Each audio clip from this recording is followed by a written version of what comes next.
Welcome to today's explainer.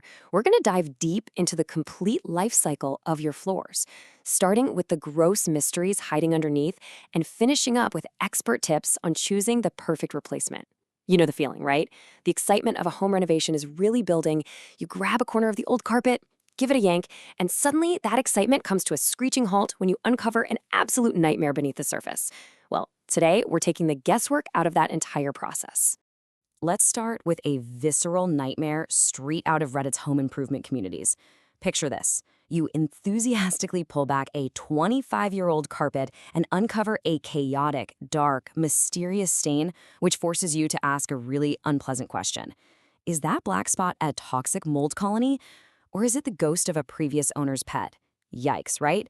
It's a shocking moment, and it requires immediate, decisive action before you even think about laying down a fresh, expensive new rug.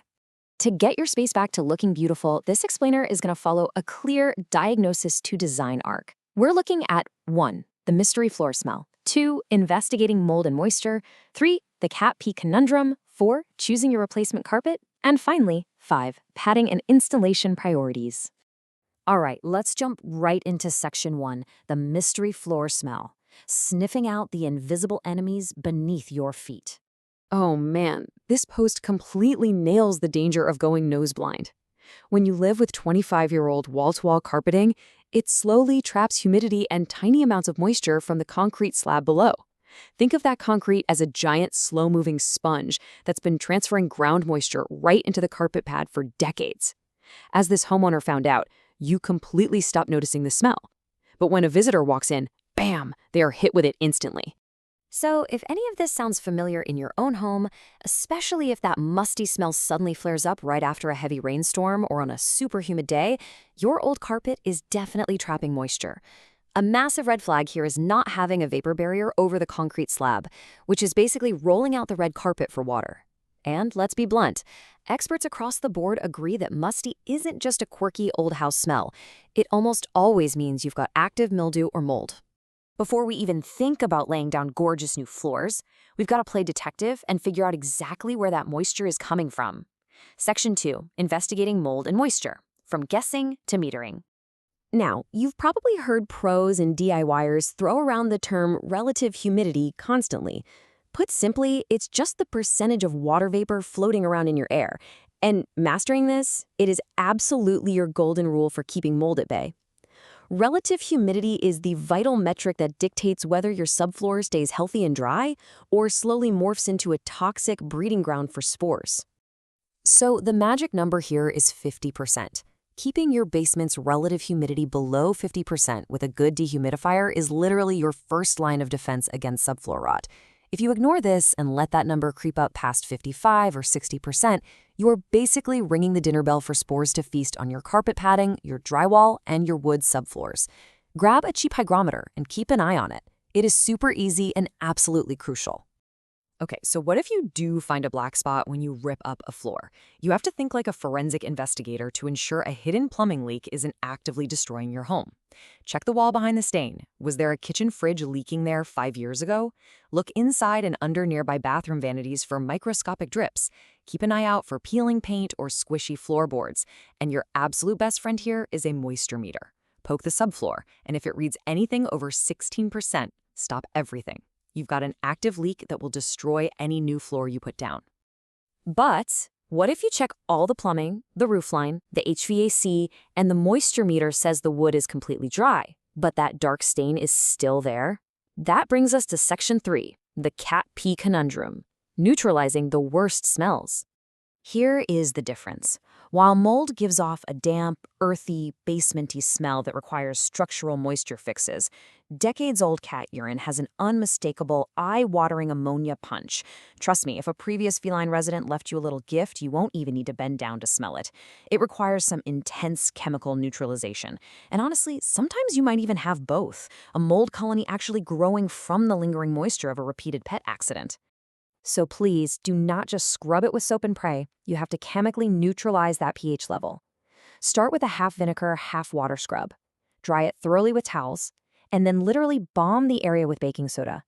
Let it sit for a few hours or even overnight to really draw out that deep acidity. Once you vacuum that up and the wood is bone dry, the magic step is applying a heavy-duty stain-blocking primer, like Kills. This permanently entombs the odor right into the subfloor so it never comes back to haunt your new carpet. All right, with a subfloor cleaned, metered, and successfully sealed, we can finally pivot to the fun part. Section 4, choosing your replacement carpet. Buying for the room, not the showroom. Let's bring in some expert design advice to find the perfect match. Here's the deal. You absolutely have to match the fiber to your real-world lifestyle. Nylon, that is your dependable superhero. It bounces back from heavy traffic and is the ultimate choice for kids and pets. Polyester or PET feels incredibly soft and looks super luxurious, but a quick heads up, it crushes very easily under foot traffic. Triexta gives you a really great balance of stain resistance and softness. And then there's wool. It looks stunning and refined in a quiet primary bedroom, but it is an absolute disaster to keep clean if you have muddy paws or messy toddlers running around. You've also got to carefully consider the pile style. Cut pile is textured, super inviting, and does an awesome job hiding footprints and vacuum marks. Loop pile, on the other hand, keeps the yarn loops intact. It looks incredibly sleek and modern, but, and this is a big but, if you have a cat or a dog that likes to scratch, those loops act like little fish hooks for their claws. It's a major snagging hazard. So always buy for the reality of your living room, not just what looks dramatic on a sample board. When you're actually standing in the showroom, don't just look. Get your hands on it. Use this highly practical trick called the thumb test to check the density. Just aggressively press your thumb down into the carpet sample. If the fibers part like the Red Sea and you can easily feel that hard backing material, that carpet is going to flatten out in your home within a year. Remember, a dense carpet is always better than a fluffy, loosely constructed one. Density is what keeps it looking brand new. Now, you might be tempted to save some cash by reusing the old foam under your existing carpet. Let's talk about why that is a massive mistake in Section 5, Padding and Installation Priorities, the unsung heroes of flooring. This quote really hits the nail on the head. Installing new carpet over an old pad is exactly like putting a brand new mattress on a completely worn-out foundation. Even if the foam looks perfectly fine to the naked eye, it is compressed, exhausted, and harboring decades of trapped dust, odors, and microspells. Reusing old padding is literally the fastest way to void the warranty on your brand new carpet and totally ruin its lifespan. A high-quality carpet simply cannot make up for terrible support underneath. To protect this massive investment, you need to build your budget in this specific order so you aren't forced to cut corners. Pick your carpet and immediately allocate funds for brand new high-density padding. Seriously, do not let padding be an afterthought. Next, ensure you budget for professional installation, because a bad stretch job will absolutely ruin premium materials. Finally, factor in room prep. Rent some heavy-duty floor protector blankets so the installers don't scratch at your baseboards or surrounding hardwoods while they work. So whether you're playing detective with a mystery basement leak, going to chemical warfare on a pet stain from a decade ago, or finally putting down that ultra-dense cut pile in your primary bedroom, you've now got the tools to do it right. Your floors do a massive amount of visual and physical work every single day. So next time you walk barefoot across your living room, you got to ask yourself, what exactly is hiding under yours? Thanks so much for joining me for this explainer, and best of luck with those renovations.